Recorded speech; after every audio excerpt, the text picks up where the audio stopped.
Even the dead can talk. That was what Rebekah's father kept telling her at the end. She hadn't taken much notice at the time. Over those last few months in her bedside vigil, she'd watched the gradual deterioration of body and mind. An old man, borderline hallucinating, talking about things that made no sense. Where once there had been strength and colour, now her father's skin was waxy and translucent, an atlas of pale blue veins. He'd become the ghostly inverse of the person who'd brought up the three of them. In those moments, Rebekah would hold fast to the image of him before he got ill, their guardian and keeper, the glue that had held them together. He would sometimes allude to the impetuous kid he'd been when he'd shipped out to Vietnam, but it was always hard for Rebekah and her brothers to imagine him that way. Growing up, they rarely saw him lose his temper, and pretty much the only impulsive thing Henry Murphy had ever done had happened before any of them was even born.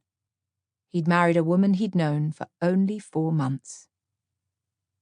At the time, he was stationed at RAF Lakenheath at the US Air Base there, and it was in Cambridge, 27 miles away, that he'd met Fiona Camberwell. She was 24, a village girl who'd never been further west than Peterborough, so she was totally swept up by the idea of being with an American from New York City. A year after they got married, Rebekah's brother Johnny was born. Less than 2 years later, Rebekah arrived, and soon after that, Henry, following an honourable discharge from the army, became a police officer in the Cambridgeshire Constabulary. He immediately fell in love with the work, even though he was only a bobby. But at home things weren't as good. Rebekah's father rarely elaborated on what had gone on in those final few years, but early on Boxing Day morning in 1985, as the tinsel caught the glow of the tree and fairy lights blinked in the windows, Fiona had walked out on them. Just a blur of red hair and pale skin. At the time, Johnny was 5, Rebekah was 3, and their younger brother Mike only 18 months. They would never see their mother again. Rebekah watched her father's coffin being lowered into the ground. The day was dark, almost monochrome, rain somewhere close, its charge in the air. A couple of times she looked out across the East River and saw sun breaking through in the distance.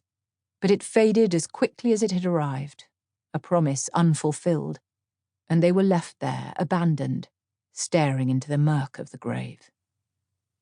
She looked around at the other mourners, at Johnny next to her, at the priest reading monotonously from a Bible. Finally, her eyes went to the parking lot. There was no sign of the Jeep, no sign of Gareth. Where the hell was he? Beside her, Johnny moved closer, and she felt him take her hand, grasping it in his. Momentarily she was surprised, unused to such a show of affection from her older brother, but when she glanced at him, he winked at her reassuringly, as if he could see right into her head. "He'll be here, Beck," he whispered softly. Rebekah gave Johnny's hand a squeeze in return, unsure if he believed what he was saying or whether he was simply doing what he always did, insulating her, trying to make things better.